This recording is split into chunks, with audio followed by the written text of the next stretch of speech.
Hello friend, मैं चंदन कुमार आप सभी का स्वागत करता हूं आपके अपने यूट्यूब चैनल सफलता एक्सप्रेस ऑनलाइन क्लासेस में।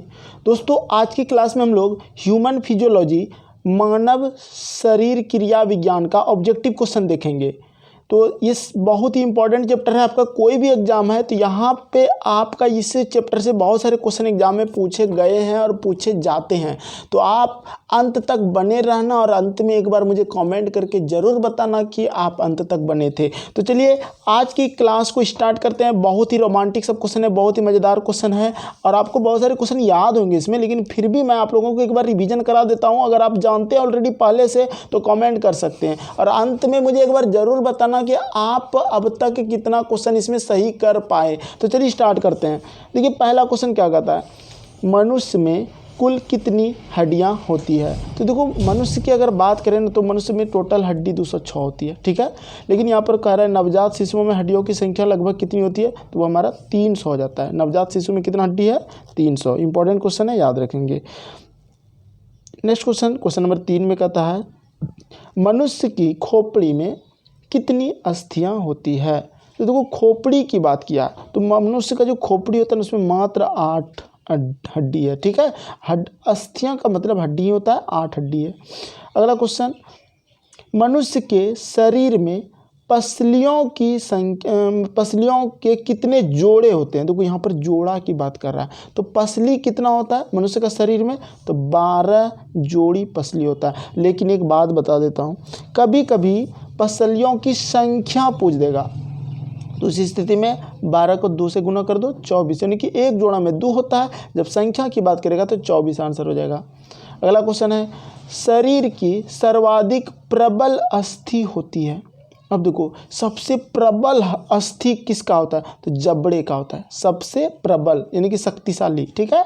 अगला क्वेश्चन है, क्वेश्चन नंबर 6 में कहता है मानव शरीर की सबसे छोटी हड्डी स्टेपिज की हड्डी और ये कान में होती है। मानव शरीर की सबसे लंबी हड्डी पता होगा जांग में होती है, फीमर की हड्डी। क्वेश्चन नंबर 8 कहता है निम्नलिखित में से कौन मानव के पैर की हड्डी नहीं है। अब देखो पैर की हड्डी नहीं है तो ये जो है ना आपका, देखिए यहाँ पर फीमर पैर का है, जांग में होता है, फिबुला भी पैर का, टिबिया भी टंग में ही होता है, लेकिन ये होगा ह्यूमरस। ह्यूमरस जो है ना पैर की हड्डी नहीं है, ये कहाँ की, तो ऊपरी भुजा की। आगे देखिए क्वेश्चन में क्या कहता है ह्यूमरस, देखिए वही क्वेश्चन हो गया, ह्यूमरस अस्थि में हड्डी कहाँ पाई जाती है, तो ये कहाँ पाई जाती है, ये ऊपरी भुजा में पाई जाती है, ठीक है। मनुष्य के शरीर में पैर की हड्डी खोखली होती है, तो क्या होती है, बिल्कुल सही आंसर, खोखली सही दे रहे हो, खोखली ही होती है। मनुष्य की शरीर में जो पैर की हड्डी होती है वो खोखली होती है। अगला क्वेश्चन है आपका क्वेश्चन नंबर 11। देखिए क्या कहता है कि टिबिया नामक हड्डी किस में पाई जाती है। तो देखो टिबिया नामक हड्डी जो ना टांग में पाया जाता है, कहाँ पाया जाएगा, टांग में। इंपॉर्टेंट क्वेश्चन है, याद रखेंगे। अगला क्वेश्चन है मानव शरीर के किस अंग की हड्डी सबसे लंबी होती है। अब देखो मानव शरीर के किस अंग की हड्डी जो है सबसे लंबा होता है, तो आपको बताया गया था, इसका आंसर क्या होगा बताएंगे, तभी बताए थे जांग, फीमर की हड्डी सबसे लंबी होती है, ठीक है, जांग आंसर सही है। अगला क्वेश्चन 13, दांत तथा हड्डियों में पाए जाने वाले तत्व है। दांत तथा हड्डियों में पाए जाने वाले तत्व है पोटेशियम व कैल्शियम, कैल्शियम व मैग्नीशियम, कैल्शियम व फास्फोरस। देखो यहाँ पर जो दांत तथा हड्डियों में जो पाए जाने वाला तत्व होता है ना, दांतों तथा हड्डियों में, तो पोटेशियम और कैल्शियम नहीं होगा, कैल्शियम और फास्फोरस बिल्कुल सही। तो आंसर हो जाएगा आपका सी नंबर, कैल्शियम व फास्फोरस। अगला क्वेश्चन 14, क्वेश्चन कहता है कि वृद्धावस्था में मनुष्य की हड्डियाँ क्यों कमज़ोर हो जाती है। क्यों कमज़ोर हो जाती है, कैल्शियम की कमी। अगर कैल्शियम कम हो जाएगा तो हड्डी कमज़ोर हो जाएगी, तो आंसर हो जाएगा C number. Question number 15, question 15 कहता है कि अस्थि में यानी कि हड्डी में कौन सा लवण सर्वाधिक मात्रा में होता है। तो कौन सा लवण, कैल्शियम फॉस्फेट, सबसे ज़्यादा मात्रा में होता है कैल्शियम फॉस्फेट, याद रखेंगे, इंपॉर्टेंट क्वेश्चन है। चलिए अगला क्वेश्चन की बात करते हैं। नेक्स्ट क्वेश्चन है आपका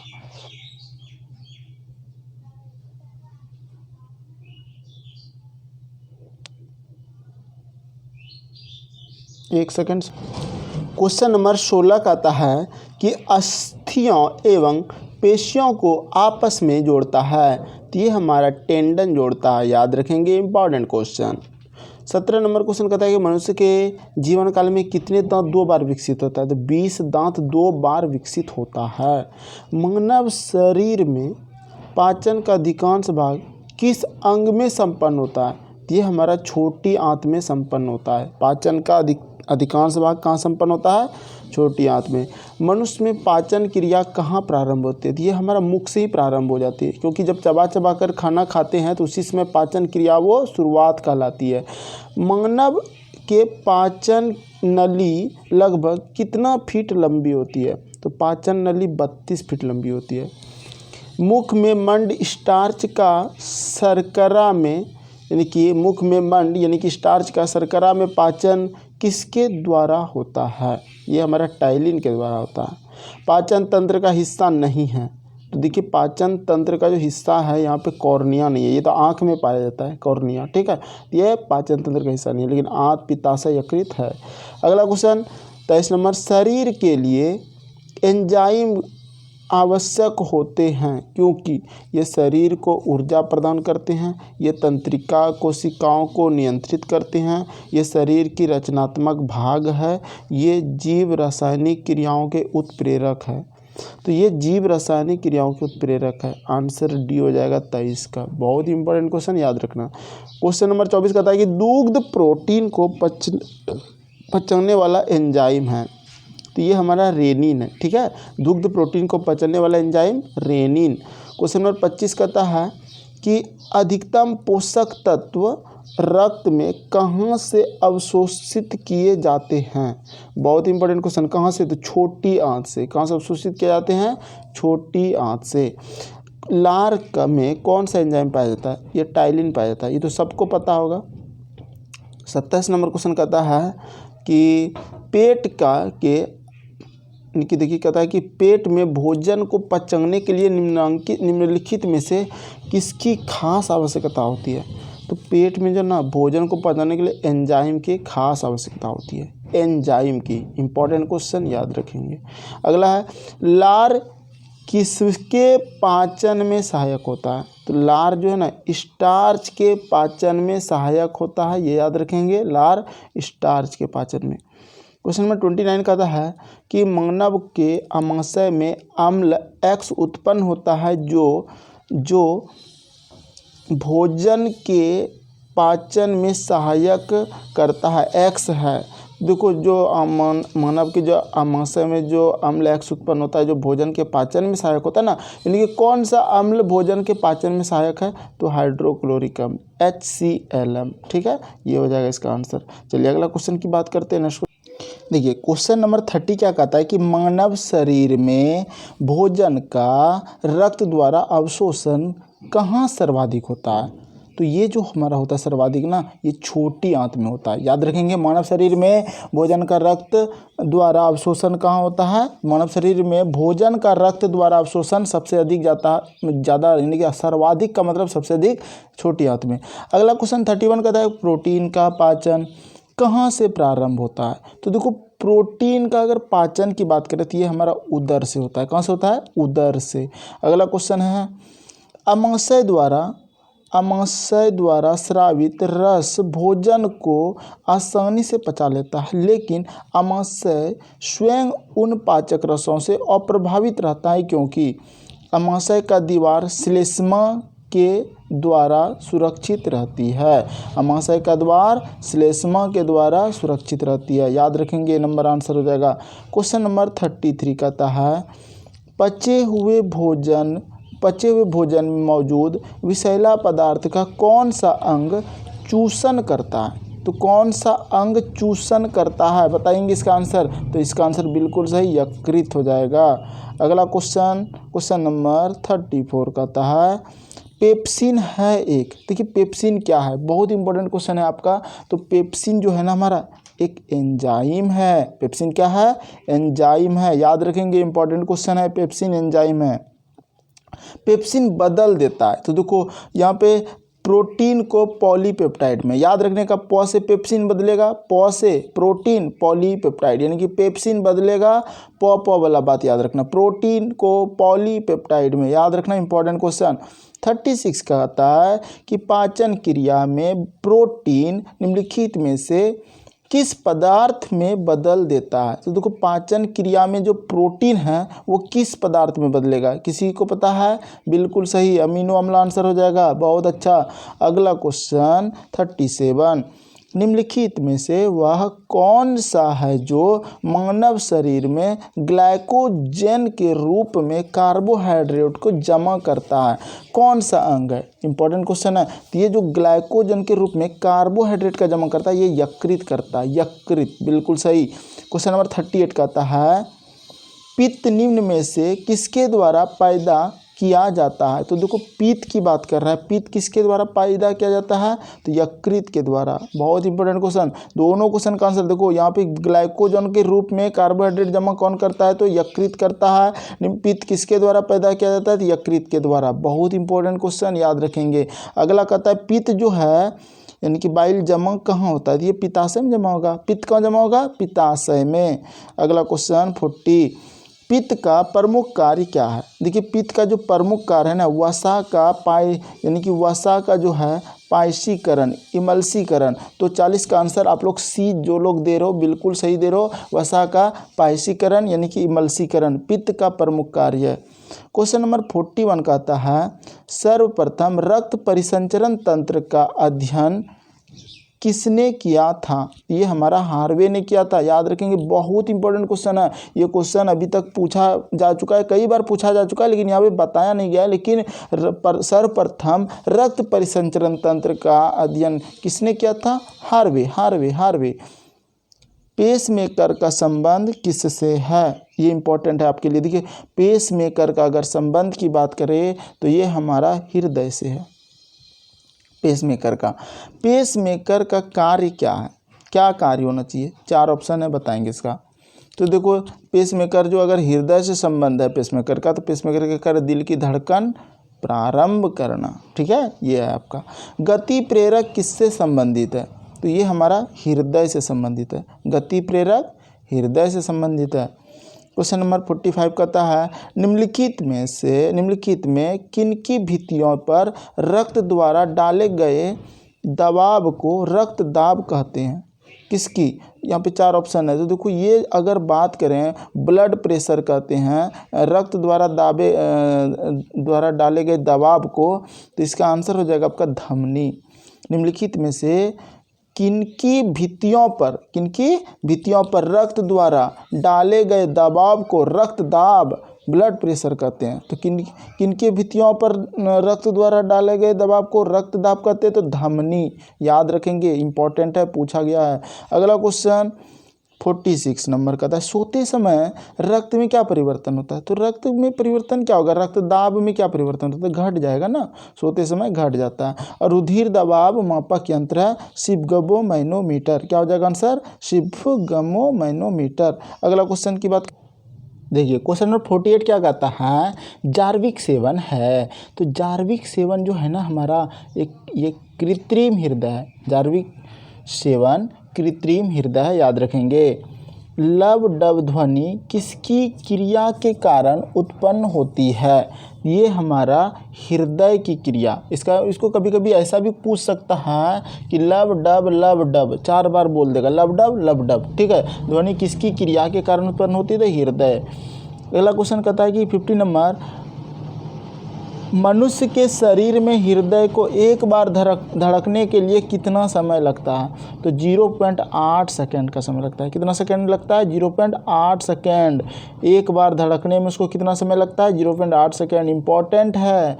51 की बात करते हैं तो 51 कहता है कि स्वस्थ मनुष्य में प्रति मिनट हृदय स्पंदन होता है। तो कितनी बार होता है? तो 72 बार।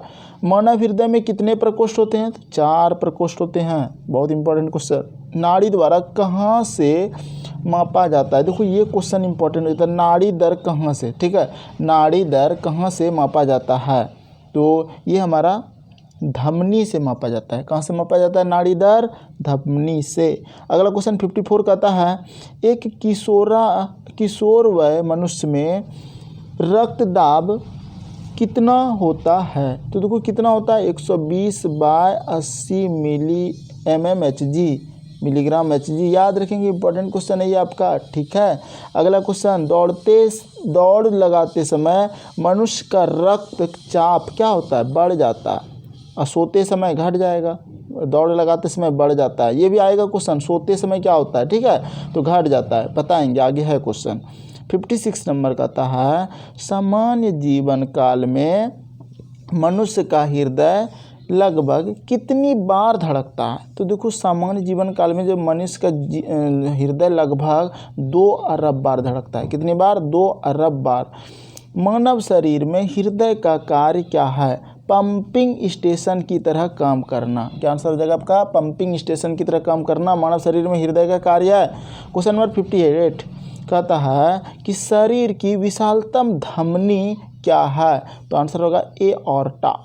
एओर्टा बहुत इंपॉर्टेंट क्वेश्चन है। एओर्टा, कभी कहीं कहीं एरोटा भी लिखा हुआ मिलेगा, एरोटा। तो विशाल धमनी यानी कि शरीर की विशालतम धमनी क्या है? एओर्टा सही नाम है। एरोटा भी मिलेगा कहीं, तो समझ जाना। क्वेश्चन नंबर 59 कहता है कि स्वस्थ मानव के जीवन में रक्त की कुल मात्रा कितना होती है? कितना होता है? तो शरीर के वजन का 7%। स्वस्थ मानव के शरीर में रक्त की कुल मात्रा का कितना होता है? शरीर के वजन का 7%। अगला क्वेश्चन, एक वयस्क में रक्त का औसत आयतन होता है। बहुत इंपॉर्टेंट क्वेश्चन है। तो ये होता है 5 से 6 लीटर। एक वयस्क में रक्त का औसत आयतन कितना होता है? 5 से 6 लीटर। अच्छा बताओ, मानव रुधिर का pH मान कितना होता है? तो ये हमारा 7.4 होता है। इंपॉर्टेंट, बहुत बार एग्जाम में ये पूछ दिया जाता है, याद रखेंगे, ठीक है। चलिए अगला क्वेश्चन, मानव शरीर में रुधिर बैंक का कार्य कौन करता है? तो देखो रुधिर बैंक का जो कार्य करता है ना, बहुत इंपॉर्टेंट क्वेश्चन। अगर इसकी बात करें तो ये रुधिर बैंक का कौन करता है? ब्लड बैंक, तिल्ली या प्लीहा या स्प्लीन, तीनों नाम याद रखना। तिल्ली, प्लीहा, स्प्लीन, कुछ भी ऑप्शन दे देगा आपको फंसाने के लिए कि रुधिर बैंक जो है, ब्लड बैंक कौन काम करता है? तिल्ली या प्लीहा, इंग्लिश नाम स्प्लीन, ठीक है।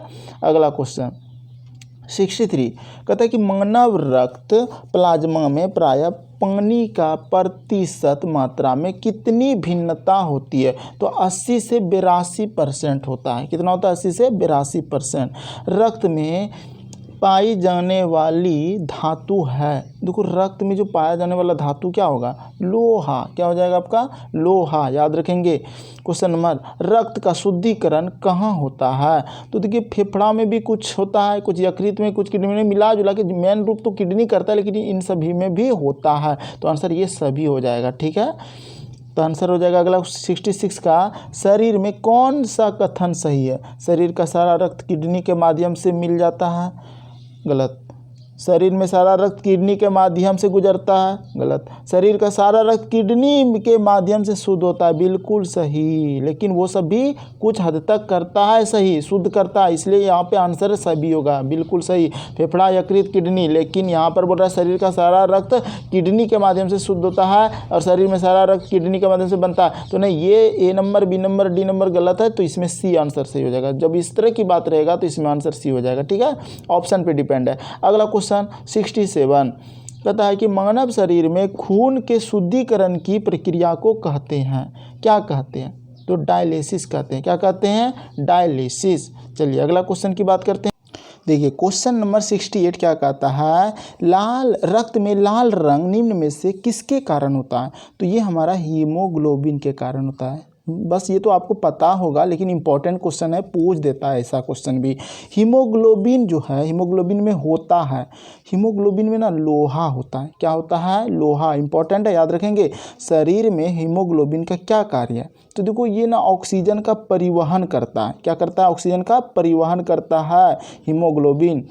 क्वेश्चन नंबर 71 की बात करें तो कहता है हीमोग्लोबिन किसका महत्वपूर्ण घटक है?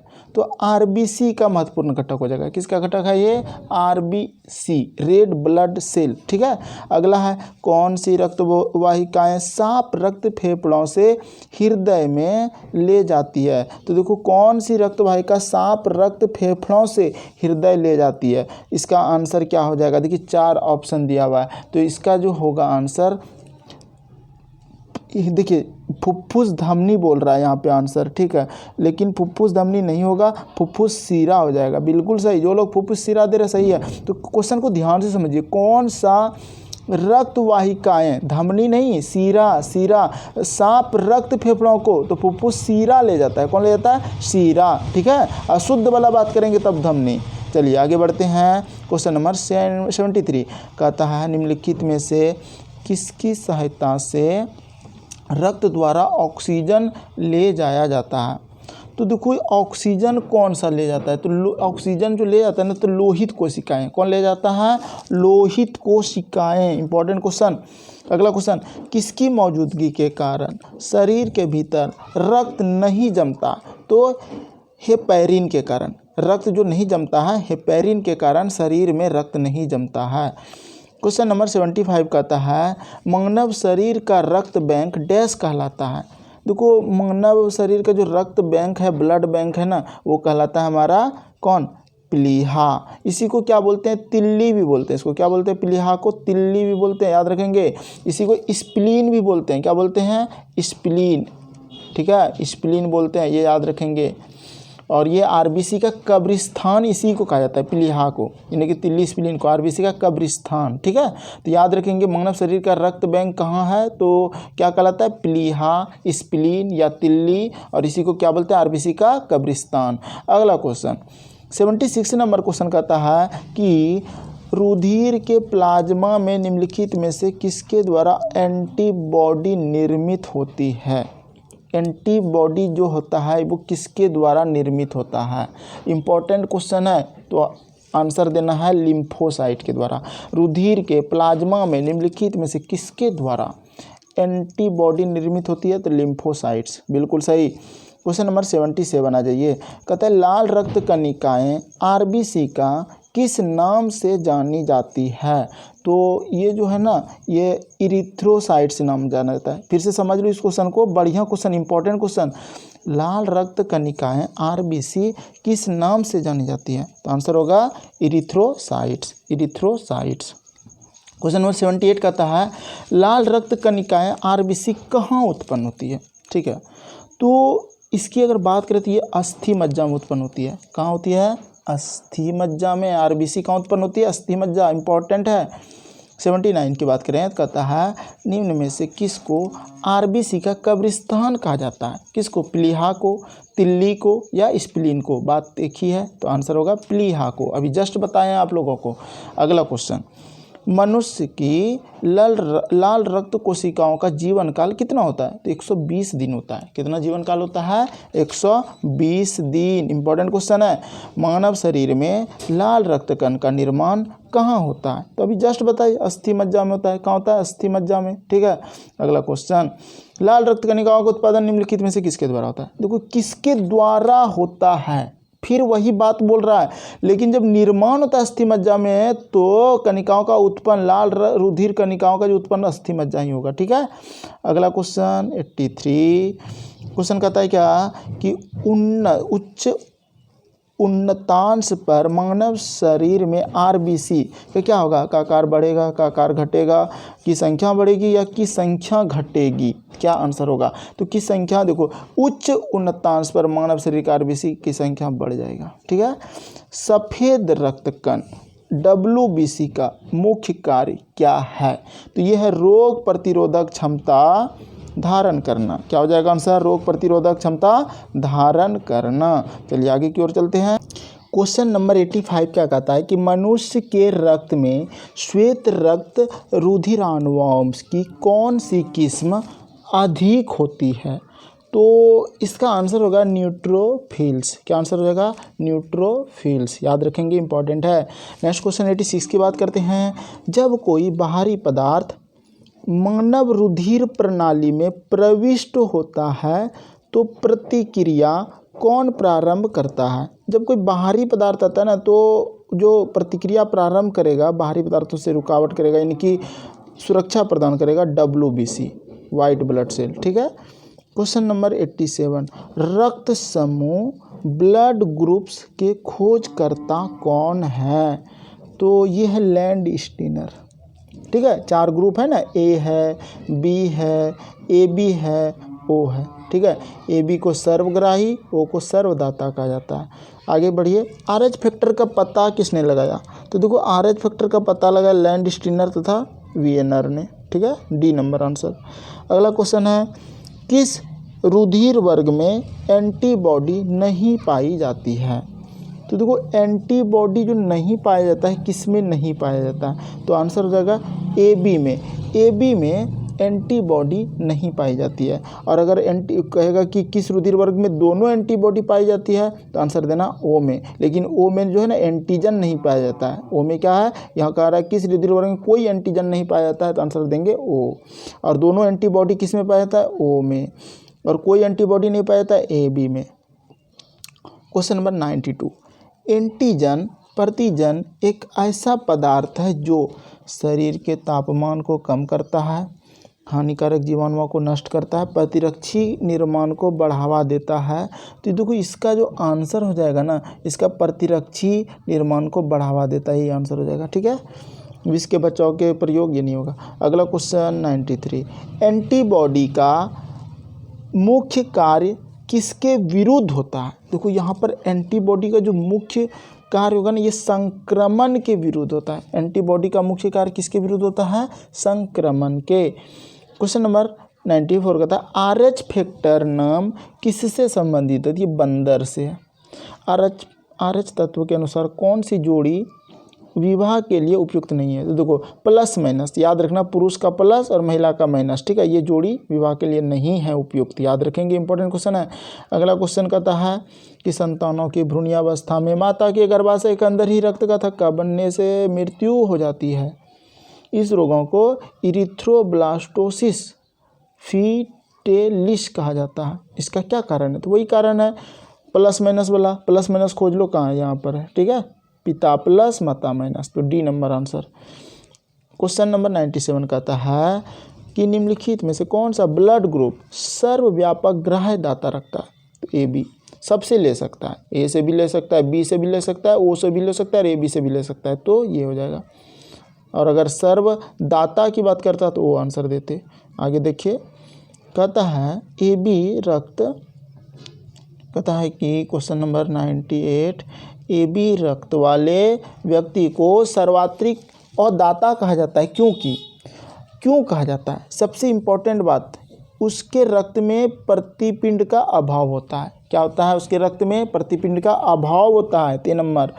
क्वेश्चन नंबर 99, मानव रक्त के लिए कौन सा रक्त समूह सर्वात्रिक दाता यूनिवर्सल डोनर होता है? मतलब देने वाला, सबको दे सकता है, O। ठीक है, याद रखेंगे, O। अगला क्वेश्चन है 100 नंबर, कहता है कि रक्त समूह O वाला व्यक्ति किस रक्त समूह के व्यक्तियों से रक्त ले सकता है? अब यहाँ पे आपको बताना है किससे वो ले सकता है। बहुत इंपॉर्टेंट क्वेश्चन है। अगर इस क्वेश्चन का आंसर आप कर सकते हैं तो कर दीजिए। किससे ले सकता है? केवल O से। किससे ले सकता है? केवल O से ही ले सकता है। चलिए आगे की ओर बढ़ते हैं। देखिए क्वेश्चन नंबर 101 क्या कहता है, यदि एक पिता का रक्त वर्ग A है और माता का रक्त वर्ग O हो तो बताइए कि उसके पुत्र का कौन सा रक्त वर्ग हो सकता है? तो वो हो सकता है O। ठीक है, अगर पिता का रक्त A हो, माता का वर्ग O हो, तो उसके पुत्र का यानी कि संतान का रक्त O होगा।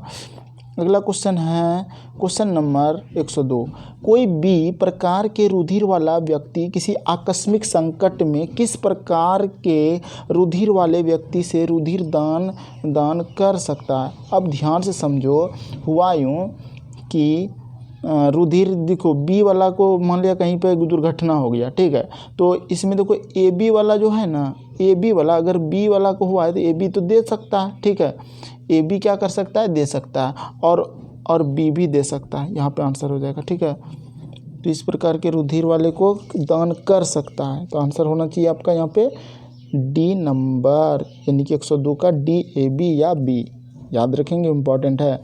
अगला क्वेश्चन 103 कहता है प्रमस्तिष्क में किस भाग में भूख लगने व भोजन से दीप्ति की अनुभूति कराने के केंद्र स्थित होते हैं, तो ये हाइपोथैलेमस, याद रखेंगे। क्वेश्चन नंबर 104 की बात करें तो मानव मस्तिष्क में बुद्धि का केंद्र कहाँ है? सेरेब्रम में। सेरेब्रम किससे संबंधित है? मस्तिष्क से, ये याद रखना है। मनुष्य के मस्तिष्क का सबसे बड़ा भाग क्या है? सबसे बड़ा भाग क्या है? प्रमस्तिष्क। क्या भाग है सबसे बड़ा? प्रमस्तिष्क। क्वेश्चन नंबर 107 की बात करें तो कहता है क्या कि मानव शरीर की किस कोशिकाओं में सबसे कम पुनर्योजन शक्ति होती है? तो सबसे कम पुनर्योजन शक्ति होता है मस्तिष्क कोशिकाएं की। सबसे कम मानव शरीर के किन कोशिकाओं में सबसे कम पुनर्योजन शक्ति होती है? तो आंसर क्या देंगे? मस्तिष्क कोशिकाओं की। क्वेश्चन नंबर 108 की बात करें तो कहता है तंत्रिका तंत्र की लघुतम संरचना तंत्र तथा शरीर क्रियात्मक इकाई है, क्या है? तो इसका आंसर हो जाएगा आपका न्यूरॉन। तंत्रिका तंत्र की लघुतम संरचनात्मक तथा शरीर की क्रियात्मक इकाई क्या है? कभी कभी ये भी पूछ देता है कि शरीर की क्रियात्मक इकाई, न्यूरॉन। अगला क्वेश्चन, मानव शरीर का सबसे बड़ी कोशिका क्या है? क्या आंसर देंगे इसका? तंत्रिका कोशिका, बिल्कुल सही। अगला क्वेश्चन है मनुष्य के मेरुदंड में से कितनी जोड़ी तंत्रिका निकलती है? तो 31 जोड़ी। कितनी जोड़ी? 31 जोड़ी, याद रखेंगे, इंपॉर्टेंट है। अगला क्वेश्चन, अब जोड़ी की, मेरुदंड से कितनी जोड़ी तंत्रिका, अब जोड़ी मतलब 31 दूना, टोटल संख्या कभी पूछ देगा 62, ठीक है। मेरुदंड से कितनी तंत्रिका, तो कुल 62, लेकिन यहाँ जोड़ी है तो 31 जोड़ी। अगला, प्रत्यावर्ती क्रियाओं का नियंत्रण कहाँ पर होता है? कहाँ पर हो जाता है? ये कशेरुक रज्जु में। क्वेश्चन नंबर 112 की बात करें तो कहता है श्वसन की क्रिया संपन्न होती है माइटोकॉन्ड्रिया। अच्छा बताओ, जब श्वासोच्छ्वास करता है यानी कि सांस जब छोड़ता है तो बाहर निकलने वाली O2 की मात्रा कितना होता है? कितना परसेंट O2 बाहर निकाल देता है? 16%, बिल्कुल सही। अगला क्वेश्चन 114 कहता है क्या कि ग्लूकोज के पूर्ण ऑक्सीकरण के फलस्वरूप कितने अणु ATP का निर्माण होता है? कितना अणु ATP का निर्माण होता है? तो आंसर हो जाएगा 38। क्या आंसर हो जाएगा? 38। मनुष्य 1 मिनट में कितने बार श्वास लेता है? तो देखो ये आंसर हो जाएगा 16 से 18 बार। 16 से 18 बार। मनुष्य 1 मिनट में कितनी बार श्वास लेता है? 16 से 18 बार। भोजन का ऊर्जा में परिवर्तन कोशिका के किस भाग में होता है? ठीक है, तो ये देखो, ये इंपॉर्टेंट क्वेश्चन है आपका, इसको आप लोग जरूर याद रखेंगे, माइटोकॉन्ड्रिया। ठीक है, पावर हाउस, ऊर्जागृह भी कहते हैं। भोजन का ऊर्जा में परिवर्तन कोशिका के किस भाग में होता है? माइटोकॉन्ड्रिया। अगला क्वेश्चन है 117 कहता है कि ऑक्सीजन की उपस्थिति में सुक्रोज का CO2 एवं जल में ऊर्जा निर्मुक्त होने के साथ पूर्ण रूपांतरण होने को क्या कहते हैं? क्या कहते हैं? तो इसको कहते हैं वायु श्वसन। वायु श्वसन, याद रखेंगे। 118 नंबर क्वेश्चन कहता है हमारी छोड़ी गई सांस की हवा में CO2 की मात्रा लगभग कितनी होती है? तो ये 4% होता है। कितना होता है? 4%। चलिए आगे की ओर बढ़ते हैं। नेक्स्ट क्वेश्चन है आपका क्वेश्चन नंबर 119 क्या कहता है कि क्रेब्स चक्र में किसका संश्लेषण होता है? तो आंसर होगा पायरुविक अम्ल का। क्रेब्स चक्र में किसका संश्लेषण होता है? पायरुविक अम्ल का। अनोक्सी श्वसन का अंतिम उत्पाद होता है। देखिए क्वेश्चन बहुत इंपॉर्टेंट है। 120 नंबर कहता है कि अनोक्सी श्वसन में जो अंतिम उत्पाद होता है ना, वो लैक्टिक अम्ल का होता है। किसका होता है? लैक्टिक अम्ल का। याद रखेंगे, इंपॉर्टेंट क्वेश्चन है, बहुत इंपॉर्टेंट क्वेश्चन है। ये क्वेश्चन अभी हाल फिलहाल में किसी एग्जाम में पूछा गया है। अनोक्सी श्वसन का उत्पादन, अंतिम उत्पाद लैक्टिक अम्ल।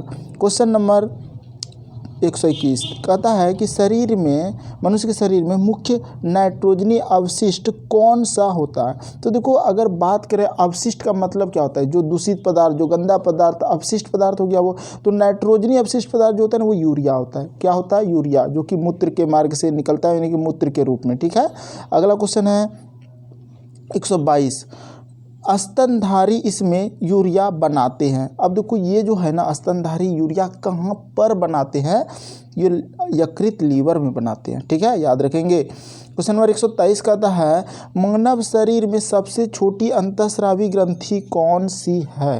तो देखो अंतःस्रावी ग्रंथि अवटु ग्रंथि, मानव शरीर में सबसे छोटी अंतःस्रावी ग्रंथि कौन है, अवटु ग्रंथि। क्वेश्चन को समझो, सबसे छोटी अंतःस्रावी ग्रंथि है ना, इंपॉर्टेंट आता है, देखो आया हुआ है 2011 में और कितने बार ये आ चुका है। तो मानव शरीर में सबसे छोटी अंतःस्रावी ग्रंथि कौन है, अवटु ग्रंथि। याद रखेंगे, क्वेश्चन इंपॉर्टेंट है।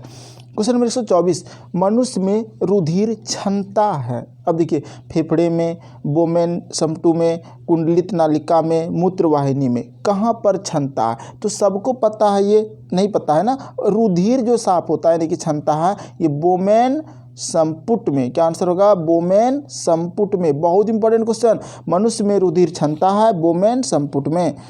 नेक्स्ट क्वेश्चन की बात करें तो अगला है मूत्र का पीला रंग किसकी मौजूदगी के कारण होता है। तो ये यूरोक्रोम के कारण होता है। किसके कारण होता है मूत्र का पीला रंग, यूरोक्रोम के कारण। अगला क्वेश्चन है गुर्दे का कार्यात्मक इकाई क्या है। देखिए गुर्दे का जो कार्यात्मक इकाई है नेफ्रॉन है। क्या है जगह, नेफ्रॉन। क्वेश्चन 127 कहता है कृत्रिम गुर्दा निम्नलिखित में से किस सिद्धांत पर कार्य करता है। तो ये कृत्रिम गुर्दा जो है ना ये डायलिसिस सिद्धांत पर कार्य करता है, डायलिसिस। क्वेश्चन नंबर 128 कहता है मानव शरीर में यूरिया की अधिकतम मात्रा किसमें पाई जाती है। तो देखिए ये जो मात्रा सबसे यूरिया किसमें पाया जाएगा, मूत्र में, अभी बताया आपको। अगला क्वेश्चन 129 अपोहन डायलिसिस का प्रयोग किस क्रिया को पूरा करने के लिए होता है। तो ये वृक्क, इस क्रिया को वृक्क, याद रखेंगे, किडनी इसी को बोलते हैं। अगला क्वेश्चन 130 संवेदन निम्न में से किसके लिए महत्वपूर्ण है। तो संवेदन से क्या होता है, शरीर के तापमान को विनियंत्रित करने के लिए। संवेदन निम्न में से किसके लिए महत्वपूर्ण है, तो शरीर के तापमान के विनियंत्रित करने के लिए। चलिए जल्दी जल्दी करना है, बहुत सारा क्वेश्चन है इसलिए जल्दी करा रहा हूँ, आप लोग ध्यान से देखते रहिए, बहुत इंपॉर्टेंट क्वेश्चन है। मानव वृक्क अंशमरी में पाया जाने वाला प्रमुख रासायनिक यौगिक है। अब एक बात बताओ, मानव का वृक्क में अंशमरी में पाया जाने वाला प्रमुख रासायनिक यौगिक है। क्या आंसर हो जाएगा, कैल्शियम ऑक्जेलेट। क्या आंसर हो जाएगा, कैल्शियम ऑक्जेलेट। इंपॉर्टेंट है। हेनले का लूप का कार्य संबंधित है, किससे संबंधित हो जाएगा। तो देखिए उत्सर्जन तंत्र से। क्या आंसर होगा, उत्सर्जन तंत्र से। हेनले का लूप कार्य किससे संबंधित है, उत्सर्जन तंत्र से। सामान्यतः निषेचन होता है, तो ये होता है डिंब वाहिनी नली में। निषेचन कहाँ पर हो जाता है, डिंब वाहिनी नली में। अगला क्वेश्चन 134 कहता है कि गर्भाशय में विकसित हो रहे भ्रूण को किस संरचना द्वारा पोषण मिलता है। तो देखिए ये मिलता है प्लेसेंटा द्वारा। किसके द्वारा, प्लेसेंटा द्वारा। गर्भाशय में विकसित हो रहे भ्रूण को किस संरचना द्वारा पोषण मिलता है, तो प्लेसेंटा द्वारा। अगला क्वेश्चन 135 कहता है कि गर्भाशय में मानव भ्रूण किस द्रव में तैरता रहता है। तो ये तैरता रहता है अमनियाटिक द्रव। क्या होगा, अमनियाटिक द्रव। गर्भाशय में मानव भ्रूण किस द्रव में तैरता रहता है, अमनियाटिक द्रव। अगला क्वेश्चन दो युग्मकों के संयोजन को कहते हैं। तो ये कहते हैं निषेचन। दो युग्मकों के संयोजन को क्या कहते हैं, निषेचन। चलिए 137 नंबर क्वेश्चन देख लेते हैं। क्वेश्चन नंबर 137 कहता है गर्भाशय में शिशु के विकास की जानकारी हेतु किसका प्रयोग किया जाता है। तो देखो गर्भाशय में शिशु का विकास हो रहा है कि नहीं, उसके लिए ना अल्ट्रासाउंड का प्रयोग किया जाता है। किसका किया जाता है, अल्ट्रासाउंड का। नेक्स्ट क्वेश्चन है भ्रूण के विकास के लिए निम्नलिखित में से किस अंग के द्वारा खाद्य की पूर्ति की जाती है। ठीक है, तो इसका आंसर होगा बीजांडसन। क्या आंसर हो जाएगा, बीजांडसन। भ्रूण के विकास के लिए निम्नलिखित में से किस अंग के द्वारा खाद्य की पूर्ति की जाती है, बीजांडसन। क्वेश्चन नंबर 139 होगा, कहता है मुख के द्वारा लेने वाले गर्भ निरोधक गोलियां निरोध करते हैं। ये करते हैं अंडोत्सर्जन का। क्या आंसर हो जाएगा, अंडोत्सर्जन का। फिर से सुनिए, मुख के द्वारा लेने वाले गर्भ निरोधक गोलियां निरोध करते हैं अंडोत्सर्जन का। नेक्स्ट क्वेश्चन है निम्नलिखित में से कौन सी स्थिति टेस्ट ट्यूब बेबी की परिघटना के सही रूप में निरूपित करता है? तो यहाँ पर टेस्ट ट्यूब बेबी की परिघटना को जो सही रूप में निरूपित करेगा वो करेगा जब निषेचन बाह्य होता है और विकास आंतरिक होता है। सी नंबर आंसर होगा इसका। ठीक है, चलिए अगला क्वेश्चन की बात करते हैं। बच्चों का लिंग निर्धारण किसके गुणसूत्र पर होता है? तो पिता के गुणसूत्र पर होता है। ठीक है, देखिए पिता का गुणसूत्र होता है XY, माता का गुणसूत्र होता है XX। अगर YX गुणसूत्र मिलेगा तो लड़का पैदा होगा और XX गुणसूत्र होगा तो लड़की पैदा होगा। यानी कि ये पिता का गुणसूत्र है XY और ये माता का XX। ठीक है, चलिए तो गुणसूत्र पिता पर निर्भर करता है कि लड़का होगा या लड़की, ये भी याद रखेंगे। लिंग निर्धारण की बात वही हो रहा है। मनुष्य में गर्भकाल होता है 9 महीने का। कितने महीने का? 9 महीने का। इंपॉर्टेंट क्वेश्चन है, याद रखेंगे। अगला क्वेश्चन, ये तो सबको पता ही होगा।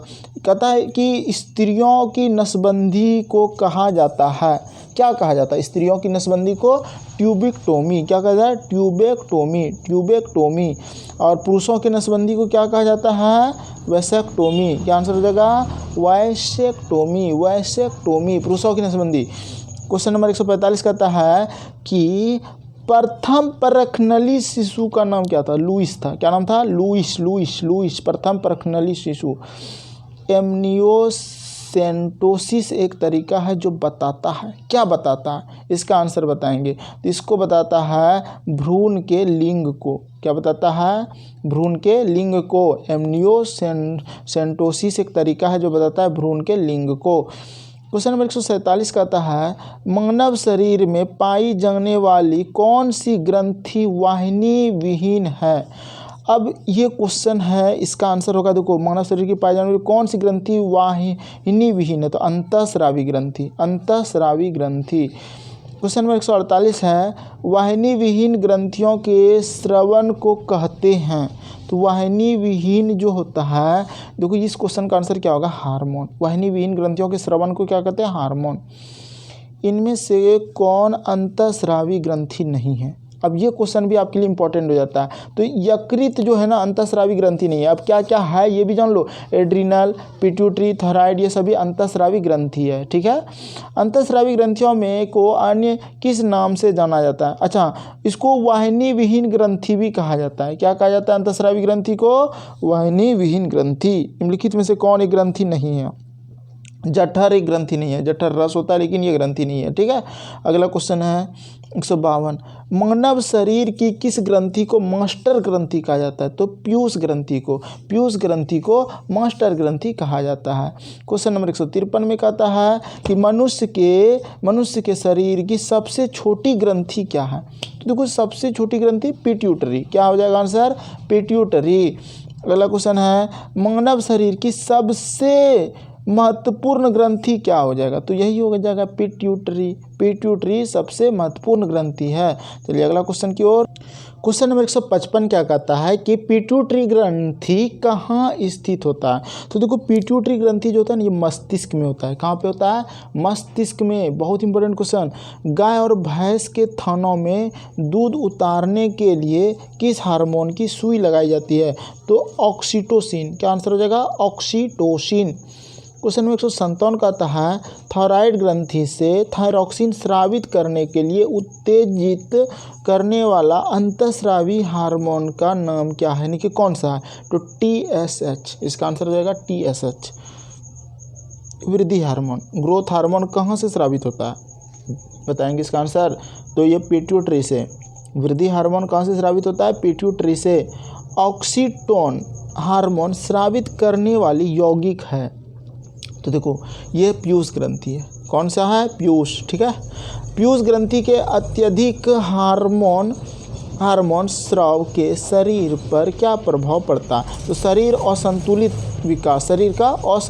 विकास हो जाएगा। यानी कि याद रखेंगे पीयूष ग्रंथि के अत्यधिक हार्मोन स्राव से शरीर पर क्या प्रभाव पड़ेगा? असंतुलित विकास शरीर का। ठीक है, क्वेश्चन नंबर 161 कहता है कि एक विशिष्ट हार्मोन को जिसकी कमी से ग्लैंड ग्वाइटर रोग हो सकता है, ठीक है। संश्लेषित करने के लिए किस अंतःस्रावी एंडोक्राइन, ये इंग्लिश नाम होता है, ठीक है, ग्रंथि को आयोडीन की आवश्यकता होती है? तो इसका आंसर क्या हो जाएगा? ये बहुत ही अच्छा क्वेश्चन है और ये हो जाएगा थायराइड। क्या हो जाएगा? थायराइड। क्वेश्चन है 162, कहता है किसकी कुसंक्रिया के कारण मानव शरीर में मिक्सीडीमा होता है? देखो मिक्सीडीमा की बात कर रहा है, ठीक है, तो ये होगा अवटु ग्रंथि। क्या हो जाएगा? अवटु ग्रंथि। किसकी कुसंक्रिया के कारण मानव शरीर में मिक्सीडीमा होता है? अवटु ग्रंथि। अगला क्वेश्चन, निम्नलिखित में से किसको अंतःस्रावी तंत्र का पेसमेकर कहा जाता है? तो अंतःस्रावी का पेसमेकर कहा जाता है थायरॉक्सिन को। किसको कहा जाता है? थायरॉक्सिन को। निम्नलिखित में से किसको अंतःस्रावी तंत्र का पेसमेकर कहा जाता है? थायरॉक्सिन को। अगला क्वेश्चन, और थायरॉक्सिन को ना अवटु भी कहते हैं हिंदी में, ठीक है, अवटु। अगला क्वेश्चन, पीनियल ग्रंथि कहाँ स्थित होती है? अब ये क्वेश्चन इंपॉर्टेंट हो जाता है। पीनियल ग्रंथि, ठीक है, थायराइड को अवटु कहते हैं, याद रखना। पीनियल ग्रंथि कहाँ स्थित होती है? ठीक है, तो ये पीनियल ग्रंथि ना मस्तिष्क में होता है, ठीक। क्वेश्चन नंबर 165 कहता है निम्नलिखित हार्मोन में से किस में आयोडीन होता है? तो देखो आयोडीन की अगर बात करें तो ये थायरॉक्सिन में हो जाएगा। निम्नलिखित में कौन सा एक अंतःस्रावी ग्रंथि पीयूष ग्रंथि के स्वतंत्र कार्य कर सकता है? तो ये जो हो जाएगा ना, इसका आंसर हो जाएगा 166 का आंसर होगा परावटु। फिर से समझो, निम्नलिखित कौन सा एक अंतःस्रावी ग्रंथि पीयूष ग्रंथि के से स्वतंत्र कार्य कर सकता है? तो परावटु। क्वेश्चन नंबर 167 कहता है कि शरीर में सबसे बड़ी अंतःस्रावी ग्रंथि कौन सी है? सबसे बड़ी, ठीक है, अब यहाँ पे सबसे बड़ी कौन हो जाएगा? तो थायराइड हो जाएगा। इसी को बोलते हैं अवटु ग्रंथि भी, ठीक है, याद रखेंगे। थायराइड को क्या बोलते हैं? अवटु, ठीक है, ये भी दोनों नाम में कोई एक दे देता है, ठीक है, याद रखना। क्वेश्चन नंबर 168 कहता है कि निम्नलिखित में से कौन सी ग्रंथि आंसू टीयर स्रावित करता है? अब एक बात बताओ, टीयर माना आंसू ही होता है, कौन सी ग्रंथि स्रावित करता है? ये क्वेश्चन है। तो ये कौन सा करता है? तो लैक्रीमल। क्या होगा? लैक्रीमल। क्वेश्चन नंबर 169, निम्नलिखित में से कौन सी ग्रंथि वृद्धावस्था में लुप्त हो जाती है? तो इस जो वृद्धावस्था में लुप्त होने वाला जो है हमारा ग्रंथि, वो है थाइमस। क्या आंसर हो जाएगा इसका? थाइमस। मादा जनन हार्मोन्स है, तो देखो एस्ट्रोजन भी है, प्रोजेस्टेरॉन भी है, रिलैक्सिन भी है, तो उपयुक्त सभी हो जाएगा इसका, ठीक है। अगला क्वेश्चन है कि नर लैंगिक हार्मोन कौन है? तो नर लैंगिक हार्मोन है एड्रीनेलिन। क्या हो जाएगा आंसर?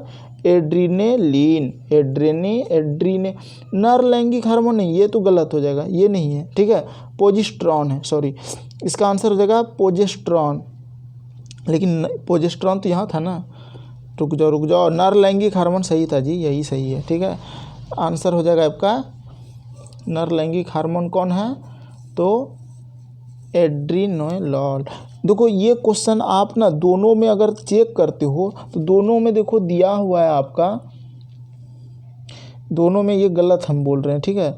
ये जो है ना मादा जनन का तो हो गया, लेकिन नर लैंगिक का हो जाएगा टेस्टोस्टेरोन, ये हो जाएगा आंसर, ठीक है। एड्रिनल नहीं होगा, प्रोजेस्टेरॉन भी नहीं होगा, ठीक है, हो जाएगा टेस्टोस्टेरोन, ठीक है। नर लैंगिक हार्मोन कौन है? तो टेस्टोस्टेरोन। बहुत इंपॉर्टेंट क्वेश्चन है, इसलिए इस पर थोड़ा सा बहस कर लो और याद रखना, बहुत इंपॉर्टेंट क्वेश्चन है, ठीक है। चलिए अगला क्वेश्चन की बात करते हैं। नर लैंगिक हार्मोन है टेस्टोस्टेरोन। अगला 172 क्वेश्चन है, निम्नलिखित में से कौन एक स्त्रीलिंग हार्मोन है? अब यहाँ पर वो क्वेश्चन है, स्त्रीलिंग हार्मोन जो है ना एस्ट्रोजन है। क्या हो जाएगा? एस्ट्रोजन। बहुत इंपॉर्टेंट क्वेश्चन, एस्ट्रोजन, ठीक है, का स्राव कहाँ से होता है? अब देखिए ये कोरा कर रहा है कि कहाँ से स्राव होता है एस्ट्रोजन का, तो ये ग्रैफियन पटुकाओं द्वारा होता है, ये आंसर हो जाएगा इसका। अगला क्वेश्चन 174 कहता है कि कौन सा हार्मोन लड़ो उड़ो हार्मोन कहलाता है? कौन सा हार्मोन? तो एड्रेनालिन कहलाता है। क्या कहलाता है? एड्रेनालिन। 174 का आंसर याद रखना इंपॉर्टेंट है। एड्रेनालिन को कौन सा हार्मोन कहते हैं? लड़ो उड़ो हार्मोन। ठीक है, चलिए आगे की ओर बढ़ते हैं। क्वेश्चन नंबर 175 क्या कहता है कि मानव शरीर में रक्तचाप नियंत्रित होता है। तो ये होता है अधिवृक्क ग्रंथि से। जीवन रक्षक हार्मोन किस ग्रंथि से स्रावित होता है? तो देखो, जीवन रक्षक जो स्रावित होता है एड्रिनल से, याद रखेंगे, एड्रिनल से। ठीक है, जीवन रक्षक ग्रंथ हार्मोन। अगला क्वेश्चन 177 नंबर कहता है कि मानव शरीर की कौन सी ग्रंथि एक साथ अंतःस्रावी तथा बाह्यस्रावी दोनों की तरह कार्य करती है? तो यहाँ पर होगा अग्नाशय। क्या आंसर हो जाएगा आपका? अग्नाशय। मानव शरीर की कौन सी ग्रंथि एक साथ अंतःस्रावी तथा बाह्यस्रावी दोनों की तरह कार्य करती है? तो अग्नाशय। ठीक है, यकृत, पीयूष, थायराइड ये सब नहीं होगा, अग्नाशय दोनों की तरह, यानी कि अंतःस्रावी तथा बाह्यस्रावी दोनों। इंसुलिन एक प्रकार के क्या है? ये तो हार्मोन है, आपको पता होना चाहिए। इंसुलिन एक प्रकार के क्या है? हार्मोन है। अगला, थायराइड ग्रंथि कहाँ है? अब देखिए, ये क्वेश्चन आपके लिए इम्पोर्टेंट हो जाता है। थायराइड ग्रंथि गला में होता है, यहीं पर हो जाता है बीमारी, घेंघा रोग होता है जो ना वो आयोडीन की कमी से गला में। तो याद रखना, थायराइड ग्रंथि कहाँ है? गला में। क्वेश्चन नंबर 180 कहता है निम्नलिखित में से किस कोशिका से इंसुलिन स्रावित होता है? तो ये बीटा कोशिका से। क्या हो जाएगा आंसर इसका? बीटा कोशिका से इंसुलिन स्रावित होता है। इंसुलिन उत्पादित होता है, देखिए इसका आंसर हो जाएगा पैंक्रियाज द्वारा। इंसुलिन किसके द्वारा उत्पादित होती है? पैंक्रियाज द्वारा। क्वेश्चन नंबर 182 कहता है इंसुलिन को खोज किसने किया था? तो बेंटिंग एवं बेस्ट ने किया था। बहुत इंपॉर्टेंट क्वेश्चन है, याद रखना है। बेंटिंग व बेस्ट ने किया था इंसुलिन की खोज। लैंगरहैंस की द्वीपिकाएँ जो इंसुलिन का स्राव करते हैं स्थित होते हैं, कहाँ स्थित होते हैं? तिल्ली, जिसको प्लीहा या स्प्लीन कहते हैं, मस्तिष्क, अग्नाशय या यकृत। क्या आंसर देंगे इसका? ठीक है, तो अग्नाशय बिल्कुल सही है। लैंगरहैंस की द्वीपिकाएँ जो इंसुलिन का स्राव करती है, अग्नाशय। ठीक है, अगला क्वेश्चन, कंकाल में मांसपेशियों की अनुमानित संख्या कितना है? 700। कितना अनुमानित अंक की संख्या है? 700। बहुत इंपॉर्टेंट क्वेश्चन है ये आपका, 700। देखिए आया हुआ है एसएससी में, मांसपेशियों की अनुमानित कंकाल में। ठीक है, लेकिन कभी कभी ये भी पूछ देगा कि मनुष्य के शरीर में पेशियों की कुल संख्या कितना है, तब आंसर हो जाएगा 639। ठीक है, पेशियाँ। ठीक है, मांसपेशियाँ नहीं, पेशियाँ, तो 639, लेकिन आपका आंसर यहाँ 700 सही है। अगला क्वेश्चन है, कहता है कि मनुष्य के शरीर की सर्वाधिक शक्तिशाली पेशी क्या है? तो जबड़ा है, बहुत बार पढ़े उधर आगे भी। निम्नलिखित में से किसकी पेशियों में स्पंदन का गुण पाया जाता है? अब देखिए, स्पंदन का गुण की बात कर रहा है, क्या आंसर देंगे इसका? बहुत इंपॉर्टेंट क्वेश्चन है, स्पंदन का गुण। ठीक है, तो ये हृदय में, किसमें? हृदय में। अगला क्वेश्चन है कि किस अम्ल के मांसपेशियों में जमा होने के कारण मनुष्य को थकान महसूस होता है? तो लैक्टिक अम्ल। किस अम्ल के जमा होने के कारण? लैक्टिक अम्ल। क्वेश्चन नंबर 188 कहता है मानव शरीर के निम्नलिखित अंगों में से कॉर्निया किसका भाग है? कॉर्निया आँख का भाग है। किसका भाग है? आँख का। नेत्रदान में आँख का कौन सा भाग प्रयुक्त किया जाता है? तो क्या देते हैं? कॉर्निया दिया जाता है। ठीक है, गलत बात, क्वेश्चन को समझो। नेत्रदान में आँख का कौन सा प्रयुक्त भाग दिया जाता है? कॉर्निया ही दिया जाता है, बिल्कुल सही। नेत्र में प्रवेश करने वाले प्रकाश की मात्रा का नियंत्रण कौन निम्न में से किस अंग द्वारा किया जाता है? ये आइरिस। ठीक है, अगला, आँख के किस भाग पर वस्तु का प्रतिबिंब बनता है? ठीक है, अब देखिए ये रेटिना पर बनता है। प्रतिबिंब कहाँ बनता है? रेटिना पर। 192 नंबर क्वेश्चन कहता है कि मानव नेत्र में उपस्थित रेटिना के रंगों में विभेद के लिए उपस्थित होते हैं। तो इसका आंसर हो जाएगा कौन्स। क्या आंसर हो जाएगा? कौन्स। मानव नेत्र में उपस्थित रेटिना में रंगों के में विभेद के लिए उपस्थित होते हैं कौन्स। आइरिस का क्या कार्य है? देखिए यहाँ पर क्वेश्चन बहुत इंपॉर्टेंट है। तो ये पुतली के आकार को नियंत्रित करता है। आइरिस क्या करता है? पुतली के आकार को नियंत्रित करता है। और यहाँ आइरिस क्या था कि नेत्र में प्रवेश करने वाले प्रकाश की मात्रा को नियंत्रित करने वाला अंग कौन है? तो ये भी आइरिस है। प्रकाश को नियंत्रण करता है, प्रकाश की मात्रा को, और यहाँ पुतली के आकार को भी नियंत्रित करेगा। तो दोनों आंसर यहाँ पे दोनों याद रखेंगे, इंपॉर्टेंट है। चलिए आगे बढ़ते हैं। क्वेश्चन नंबर 194 कहता है कि हृदय वंचित है। तो देखो ऐच्छिक पेशी से, ये ऐच्छिक पेशी नहीं है, ठीक है। हृदय हमेशा धड़कता रहता है, उसको आप चाह कर भी नहीं रोक सकते हैं, ठीक है। चाहेंगे तो आपको मौत होना पड़ेगा। अगला क्वेश्चन है, मनुष्य में त्वचा किस स्थान पर सबसे अधिक मोटी होती है? तो तलवे पर कहाँ होता है? तलवा में सबसे ज़्यादा मोटा होता है, ठीक है। अगला क्वेश्चन, तलवा किसको कहते हैं? पैर के निचली भाग।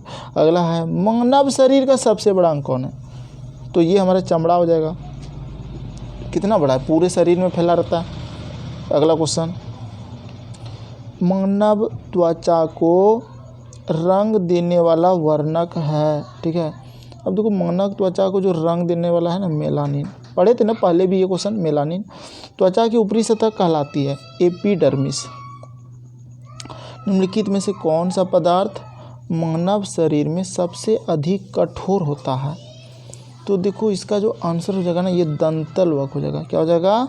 दंतलवक। निम्नलिखित में से कौन सा पदार्थ मानव शरीर में सबसे अधिक कठोर होता है? दंतवल्क। दल्तवल्क। कशेरुकी जंतु के शरीर का सर्वाधिक कठोर भाग है। क्या कठोर भाग है? तो इनैमिल। क्या आंसर हो जाएगा? इनैमिल। कहता है कि मानव शरीर का कौन सा भाग पुनरुद्भवन को प्रदर्शित करता है, ठीक है। तो इसका आंसर होगा यकृत। पुनरुद्भवन को प्रदर्शित करता है यकृत, याद रखेंगे। अगला क्वेश्चन 202 आ जाए। मानव शरीर में कौन से अंग का प्रत्यारोपण नहीं कर सकते? मस्तिष्क का प्रत्यारोपण नहीं कर सकते। फेफड़ा बदल सकते हो, हृदय गुर्दा ये सब हो सकता है, लेकिन मस्तिष्क नहीं, ठीक है। अगला, निम्नलिखित में से कौन सा एक ऊष्माशोषी अंग नहीं है? अब देखो ऊष्माशोषी अंग नहीं है, डायफ्राम। क्या हो जाएगा? डायफ्राम। 204 नंबर का था कि मनुष्य की आंसू में कौन सा एंजाइम होता है जिससे जीवाणु मर जाते हैं, ठीक है। तो मनुष्य की जो आंसू में जो होता है ना, लाइसोजाइम होता है, जिससे क्या होता है? जीवाणु मर जाते हैं लाइसोजाइम के कारण। किस प्राणी के शरीर के समस्त भार का, यानी कि किसी प्राणी के शरीर के समस्त भार का अधिकांश भाग होता है? क्या होता है? ज़्यादा से ज़्यादा शरीर में जल होता है, ठीक है। अब क्वेश्चन है अगला, पता है किस प्रक्रिया द्वारा श्वसन के दौरान गैसें रुधिर में प्रवेश करती है और फिर उसे छोड़ती है, ठीक है। तो परासरण। क्या आंसर हो जाएगा? परासरण। किस प्रक्रिया के द्वारा श्वसन के दौरान गैसें रुधिर में प्रवेश करती है और फिर उसे छोड़ती है? परासरण। मानव शरीर में अमीनो अम्ल की संख्या 20 होता है, पढ़ाए थे आपको पहले भी। मायोग्लोबिन में कौन सी धातु होता है? तांबा। मायोग्लोबिन में कौन सा धातु? तांबा। एक वयस्क पुरुष के लिए सामान्य हीमोग्लोबिन मात्रा प्रति 100 ml रक्त है। 100 ml में कितना हीमोग्लोबिन? 14.5 ग्राम, ठीक है। 14.5 ग्राम, याद रखना। क्वेश्चन नंबर 210 कहता है मानव शरीर का सामान्य तापमान कितना था? 36.9 डिग्री सेल्सियस, 37 डिग्री। अब ये 98.4 डिग्री फ़ारेनहाइट होता है, सेल्सियस नहीं, ठीक है। तो इसका आंसर 37 डिग्री सेल्सियस जानते हैं, लेकिन ये एग्जैक्ट मान दिया है, 29.6 को ही 37 बोलते हैं। अगला, किस शारीरिक प्रक्रम से पैथ्रोम्बिन का संबंध है? ये रक्त जमाव से पैथ्रोम्बिन का संबंध। 212 कहता है कि निम्न में से कौन सा मानव गुर्दे का सामान्य कार्य नहीं है? तो रक्त से में जल की मात्रा का नियंत्रण, बिल्कुल सही है। रक्त में शर्करा की मात्रा का नियंत्रण, यही आंसर हो जाएगा, ठीक है। ये कार्य नहीं है, ये कार्य उसका नहीं है। शर्करा की मात्रा का नियंत्रण वो नहीं कर सकता है गुर्दा, लेकिन जल की मात्रा का नियंत्रण करेगा, यूरिया को छानकर बाहर करेगा, गुर्दा में किडनी, और कई हार्मोन का स्रावन करेगा, ये सबसे ठीक है। लेकिन ये नहीं की बात किया तो बी नंबर आंसर हो जाएगा। चलिए आगे की ओर बढ़ते हैं। क्वेश्चन नंबर 213 क्या कहता है कि निम्नलिखित कथनों में से कौन सा एक सही है। देखिए इसमें सही कौन सा है, तो फुफ्फुस धमनी के अलावा बाकी सभी धमनियाँ, ठीक है, धमनियाँ, नॉट धमनियाँ, धमनियाँ या धमनियाँ ऑक्सीजनित रुधिर ले जाती है, ठीक है, तो सी नंबर। अगला क्वेश्चन, कंडरा जोड़ता है, तो पेशी को हड्डी से जोड़ता है। कंडरा किससे जोड़ता है, पेशी को हड्डी से। अगला क्वेश्चन है, मानव शरीर में कौन ग्रंथि ऐसी है जिसका संबंध शरीर की उत्तेजना से है, तो अधिवृक्क ग्रंथि, पहले भी पढ़े थे, शरीर की उत्तेजना से अधिवृक्क ग्रंथि। 216 नंबर क्वेश्चन कहता है कि आदमी के कंठ के किस भाग से अवटु उद्धृत एडम्स एप्पल कहा जाता है, तो देखो किस भाग से, तो ये आंसर हो जाएगा थायराइड उपास्थि, थायराइड उपास्थि। इंपॉर्टेंट क्वेश्चन, मानव का मस्तिष्क लगभग कितने ग्राम होता है, तो आंसर होगा 1350 ग्राम, ठीक है। और कहता है कि मानव शरीर में सबसे लंबी अस्थि उरु अस्थि, उरु अस्थि, ठीक है, मतलब हड्डी, जिसको आप फीमर की हड्डी भी बोल सकते हो इंग्लिश में। अगला क्वेश्चन है, मुख्यतः इसकी उपस्थिति के कारण मानव शरीर उच्च वायुमंडलीय दाब के अंतर्गत भी कुचला रहता है, मतलब किसकी उपस्थिति के कारण, तो कोशिकाओं में तरल। सामान्यतः मानव शरीर का तापक्रम होता है, देखो तापक्रम, ताप नहीं, तापक्रम इनमें से कोई नहीं, कोई आंसर नहीं होगा इसमें, ठीक है। अगला क्वेश्चन, आँख में रेटिना के परंपरागत कैमरे के निम्नलिखित में से किस भाग से तुलना की जा सकती है, फिल्म से। अगला क्वेश्चन, रक्त में किस तत्व की मुख्य भूमिका होती है, कैल्शियम की। 223 नंबर, मनुष्य में सामान्य निरन रुधिर शर्करा स्तर प्रति 100 ml रुधिर होती है, क्या आंसर हो जाएगा इसका, 80 से 100 मिलीग्राम, ठीक है। मनुष्य में सामान्य निरन रुधिर शर्करा स्तर प्रति 100 मिलीग्राम में कितना शर्करा रुधिर शर्करा होता है, तो 80 से 100 मिलीग्राम 100 ml में। अगला 224 नंबर क्वेश्चन कहता है कि अधिक ऊंचाई पर मानव शरीर में लाल रक्त कणिकाएं क्या होगा, संख्या में बढ़ी, आकार में बड़ा हो जाएगा या फिर क्या होगा बताओ, तो जो लोग बोल रहे कि संख्या में बढ़ जाएगी ये सही हो जाएगा। मानव रुधिर में कोलेस्ट्रॉल का सामान्य स्तर 140 से 180 मिलीग्राम होता है, ठीक है। 226 नंबर क्वेश्चन कहता है कि यदि किसी व्यक्ति की रुधिर वाहिकाओं की त्रिज्या कम की हो जाए तो उसका रक्तदाब क्या होगा, रक्तदाब, क्या आंसर देना चाहेंगे इसका, तो रक्तदाब जो होगा ना उसका बढ़ जाएगा, क्या हो जाएगा, बढ़ जाएगा, क्योंकि रुधिर की त्रिज्या कम होगा तो रक्तदाब बढ़ जाता है, ठीक है। और लास्ट क्वेश्चन इसका है 227 नंबर, अभी और भी क्वेश्चन है, मानव शरीर के किस अंग में लसिका कोशिकाएं बनती है, लसिका कोशिकाएं किस अंग में, दीर्घस्थि में, ठीक है। आगे देखते हैं 228 नंबर क्वेश्चन नंबर 228 कहता है मधुसूदनी अंतःस्राव एक, क्या आंसर हो जाएगा इसका, तो पेप्टाइड है, क्या हो जाएगा, पेप्टाइड है। मानव शरीर में पैरों की हड्डियां हैं, तो देखो पैर की जो हड्डी है ना वो फिबुला और टिबिया ये दोनों है, ठीक है। 230 नंबर क्वेश्चन कहता है कि गर्भाशय वॉम्ब है के लिए वैकल्पिक शब्द क्या है, तो यूट्रस भी कहते हैं गर्भाशय को, यूट्रस इंग्लिश में, ठीक है। हीमोग्लोबिन की अधिकतम बंधुता होती है, तो ऑक्सीजन के लिए।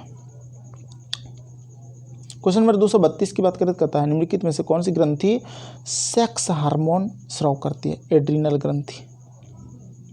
233 नंबर क्वेश्चन कहता है निम्नलिखित में से कौन सा कथन जठर के बारे में सही नहीं है, तो इसका जो आंसर हो जाएगा ना, जठर के खाली होने की दर खाद्य के प्रकार पर निर्भर करती है, यही हमारा सही नहीं है। बाकी जठर एक अस्थायी आशय के रूप में काम करती है, सही है।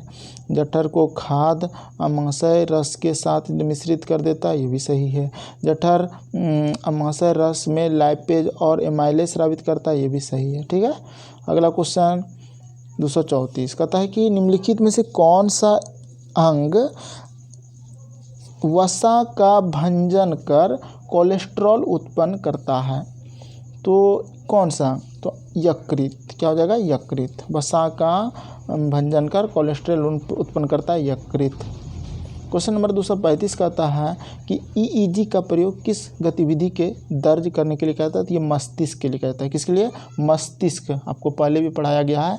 अगला क्वेश्चन 236, निम्नलिखित में से कौन सा एक हृदय की ध्वनि के संदर्भ में सही है? तो देखो, हृदय की ध्वनियाँ हृदय के वाल्वों के खुलने और बंद होने के कारण होती है ध्वनि। ठीक है, तो सी नंबर।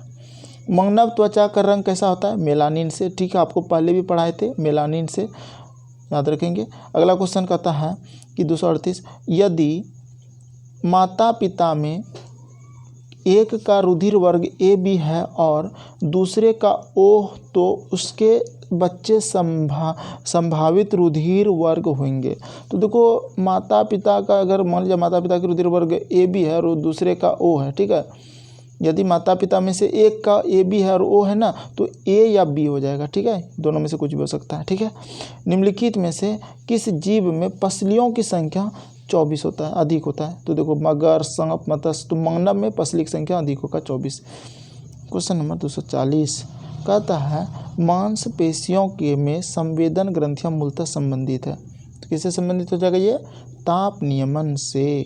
ठीक है, याद रखना, स्तन पाइयों में संवेदन ग्रंथियां मूलतः संबंधित है, संवेदन ग्रंथियां ताप नियमन से।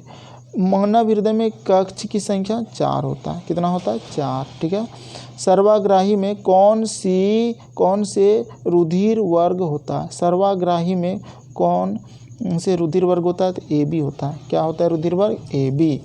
चलिए आगे की ओर बढ़ें। क्वेश्चन नंबर 243 कहता है कि इनमें से रक्त दाब मापक यंत्र कौन सा है? तो ये तो सिपगमो मैनोमीटर है, हम आपको कितने बार पढ़ा दिए हैं। ठीक है, अगला क्वेश्चन 244।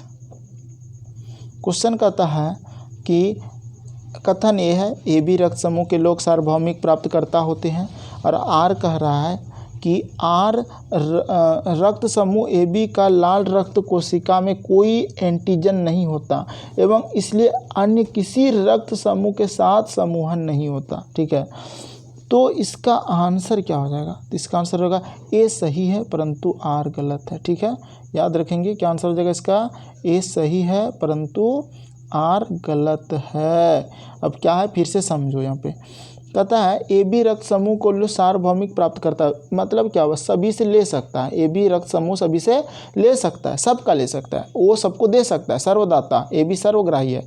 आर कहता है कि रक्त समूह ए बी का लाल रक्त कोशिकाओं में कोई एंटीजन नहीं होता, इसलिए अन्य किसी रक्त समूह के साथ समूहन नहीं होता। यही आंसर गलत है। तो इसका आंसर ए सही है और आर गलत है। ठीक है, आयोडीन युक्त हार्मोन है, तो देखो इसका आंसर हो जाएगा आपका थायरॉक्सिन। कितने बार पढ़ाए? आयोडीन युक्त हार्मोन क्या है? थायरॉक्सिन। मानव, क्वेश्चन है मानव के श्वेत रक्त कणों WBC का व्यास होता है लगभग, कितना लगभग होता है? तो इसका लगभग हो जाएगा 0.007 मिलीमीटर। ठीक है, 247 नंबर क्वेश्चन कहता है कि शरीर में हीमोग्लोबिन का कार्य है, तो यह है ऑक्सीजन का परिवहन। हीमोग्लोबिन का कार्य क्या है? ऑक्सीजन का परिवहन, पहले भी पढ़े। 248 नंबर क्वेश्चन कहता है कि जब वृक्क कार्य करना बंद कर दे तो निम्न में से कौन सा पदार्थ जम जाता है? शरीर में वसा, रक्त में नत्रजनित अपशिष्ट पदार्थ, रक्त में शर्करा, रक्त में प्रोटीन। तो देखो यहाँ पर इसका जो आंसर हो जाएगा ना, ये हो जाएगा यानी कि रक्त में नत्रजनित अपशिष्ट पदार्थ। ठीक है, अगला क्वेश्चन है जब एक व्यक्ति वृद्ध हो जाता है तो सामान्यतः उसका रक्तदाब क्या होगा? बताओ। घट जाता है, उसके रक्तदाब में कमी हो जाता है। 250 कहता है मानव शरीर में पुच्छ कौन सी संरचना में संलग्न होता है? ठीक है, ये होता है वृदांत्र। क्या आंसर हो जाएगा? वृदांत्र। बहुत इंपॉर्टेंट क्वेश्चन। मानव शरीर में पुच्छ कौन सी संरचना में संलग्न होता है? वृदांत्र। अगला क्वेश्चन 251 कहता है मानव शरीर में क्षुद्रांत्र के 3 संरचनात्मक भागों की लंबाई का कौन सा सही ह्रासवान क्रम है? तो ये क्रम है शेषांत्र, मध्यांत्र, ग्रहणी। ठीक है। अगला क्वेश्चन 252 कहता है कि मानव शरीर में निम्नलिखित हार्मोनों में से कौन सा रक्त कैल्शियम और फॉस्फेट को विनियमित करता है? ठीक है, तो कौन सा करता है? तो आंसर जो लोग सी सोच रहा है, परवाटू हार्मोन। मानव शरीर में हार्मोन में से कौन सा रक्त कैल्शियम और फॉस्फेट को विनियमित करता है? परावुट हार्मोन, परावटू हार्मोन। ठीक है। अगला क्वेश्चन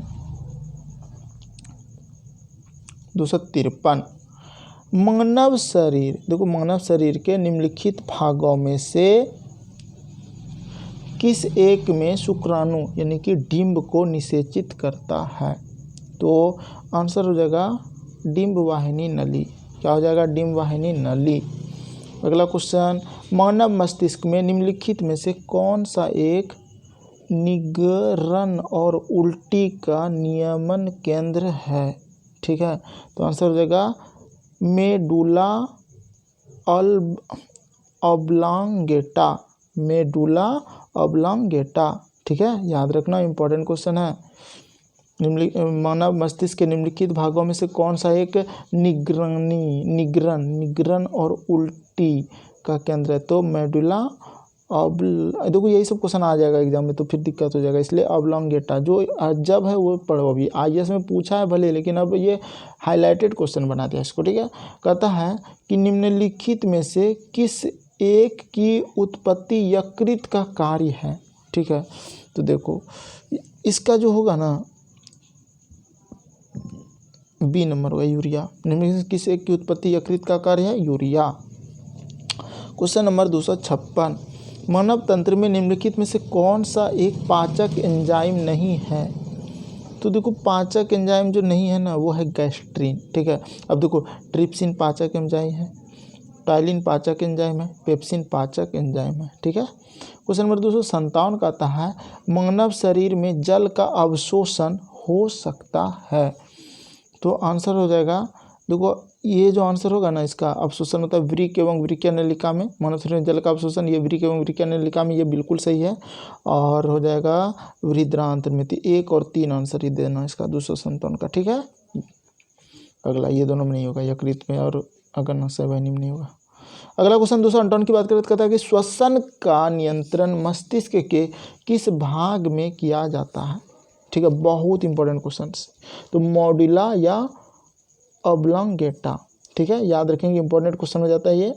तो फिर से एक बार सुन लो, श्वसन का नियंत्रण मस्तिष्क के किस भाग में किया जाता है? मॉड्यूला ऑब्लांगेटा। श्वसन का नियंत्रण मस्तिष्क के किस भाग में? तो याद रखना मॉड्यूला ऑब्लांगेटा। ठीक है।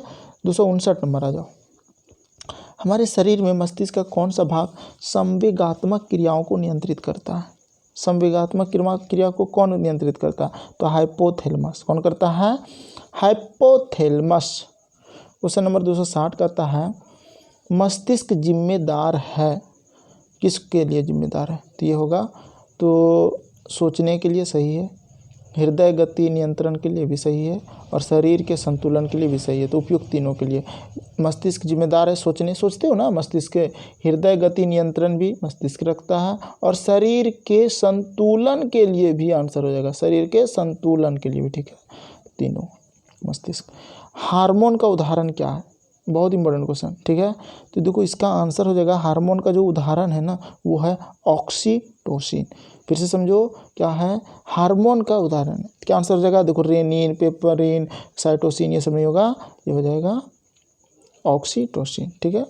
अगला क्वेश्चन है निम्नलिखित में से कौन सा एंटी ड्यूरेटिक हार्मोन है? तो इसका जो आंसर हो जाएगा ए नंबर हो जाएगा, वैसोप्रेसिन। क्या आंसर हो जाएगा? वैसोप्रेसिन। याद रखना निम्नलिखित में से कौन सा एंटी डाययूरेटिक हार्मोन है? वैसोप्रेसिन। देखो तो यहाँ तक हम टोटल भर कर दिए 262 तक, ये टोटल क्वेश्चन आपका कंप्लीट हो गया। रही बात कौन कौन यहाँ तक देख पाया, ठीक है, ये मेरे लिए मायने रखता है, क्योंकि इतना बड़ा क्वेश्चन यानी कि 262 क्वेश्चन देखना बहुत बड़ी पेशेंस की बात है। और एक वही स्टूडेंट देखेगा जिसको भूख है और वो चाहता है कि नहीं हमको सक्सेस होना है।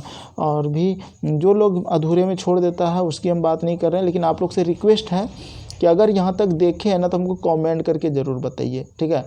यहाँ तक अगर आप देखे हैं तो बोलिए कि मैंने पूरा देखा, ठीक है, मैंने पूरा देखा। इससे क्या होगा कि आपका अगर हम देखेंगे कि आपका कमेंट आता है तो मुझे बेहद पसंद आएगा और अच्छा लगेगा कि चलो मेरा ये इतना बड़ा क्वेश्चन इतना एक साथ वीडियो बनाने का मतलब हो गया कि आपको पसंद आ गया, ठीक है।